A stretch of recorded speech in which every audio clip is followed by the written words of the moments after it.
Steffi, sa minim. Naiihi ako, Bing. Nandiyan na ata si ma'am. Oh, saan kayo pupunta? Ma'am, iihi lang po. Ang haba-haba ng oras nyo kanina, hindi kayo umihi. Eh, ma'am, di naman po kasi ako naiihi kanina. Hindi, oras ko na, di ba? Pasok. Steffi, sa minim. Yung mga to. Calm down. Oh, gets nyo ba? Opo, ma'am. Saglit lang, iihi lang ako, ah. Ma'am, ang haba-haba kanina ng oras mo sa faculty, hindi ka pa umihi. Ngayong oras ng klase, iihi ka. Ha? Ang turo ka dyan. Steffi, sa minim. De, joke ko lang. Ano muna tayo ngayon? Behind the scene. Ayan. Oh, diba? Sikip. Ito pala yung uniform na ginagamit ko sa mga videos ko. Ayan. Sobrang liit na nito. Ayan, punit na nga, oh. Sa kapatid ko kasi itong bata nung kinder siya. Tapos, ito naman yung wig.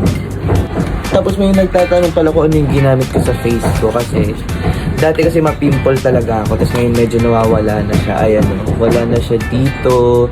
Dito may mga marks pa. Pero yung pimple talaga, sobrang minimal na lang. Ito yung ginagamit ko, yung Dr. S. Wong na sulfur soap. Tsaka yung Dr. S. Wong na ointment. Papakita ko sa inyo kung paano ko siya ginagamit. Ayan, pabulain nyo lang yung Dr. S. Wong sulfur soap sa kamay nyo. Then, i-massage nyo sa face nyo for like 2 minutes. Then, pwede nyo nang hilamusan. Tapos, pag nagkilamos na kayo, dab-dab lang. Huwag yung gaganunin. Pwede nyo na ilagay ito pag natuyo. Pwede nyo na to ilagay sa mga spots na may mga pimples kayo. Ayan, okay na. Pwede nyo tagawin every morning and every night. Jessica, painom naman tubig. May gamot to eh. Hello, we.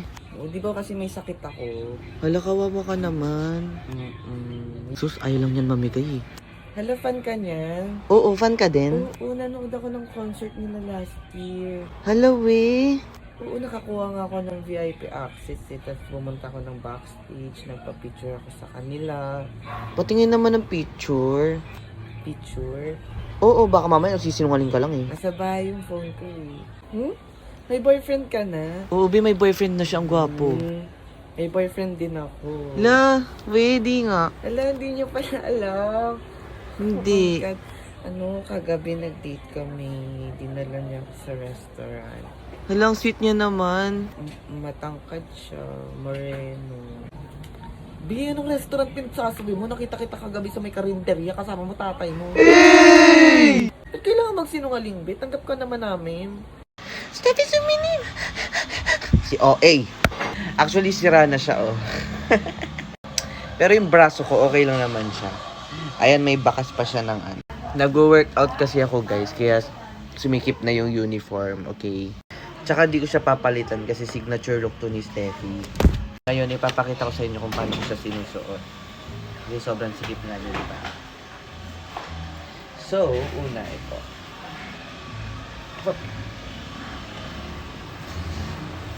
Wait. Okay, napunit na po siya. Huwag na po nating ipilit for today's video.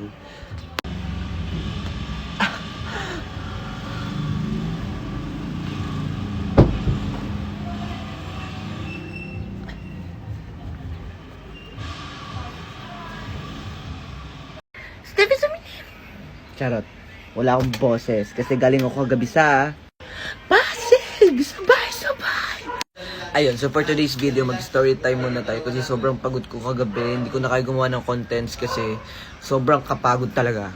Pero alam mo yun, kahit sobrang pagod, sobrang gaan sa pakiramdam. Kasi alam kong tama yung sinusuportahan kong kandidato.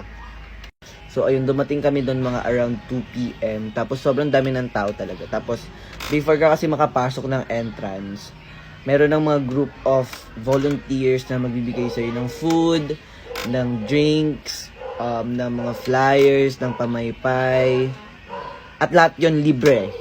May mamon, may pancakes, may fishball, may kwek-kwek, may scramble. Lahat, di ka talaga magugutom. Tapos ang nakakatuwa pa kasi hindi lang kabataan yung makikita mo, like people of all ages talaga. May mga senior, may mga minors nga eh, may mga baby pa nga ako nakikita doon. May mga gwapo. Bago ka makapasok ng entrance, madami ng mga nagcha-chant, mga sumisigaw, ang tataas ng energy, grabe. Sobrang siksikan, yes, pero hindi nagtutulakan. Well, in-expect ko naman yun kasi well-mannered naman tayo. Pero sobrang babait din naman kasi talaga ng mga tao. Like, pagdadaan sila, mag-excuse sila, magsusorry, magte-thank you. Oh.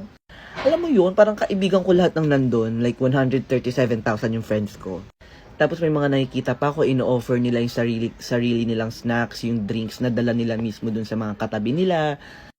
Alam mo yun, sa mga na-experience ko kahapon, I know I'm choosing the right candidate for presidency. Tsaka ang daming gwapo. Worth it talaga yung pagod, promise. Grabe, hindi ko ma-put into words yung nararamdaman ko. Pero please guys, ipanalo natin to please.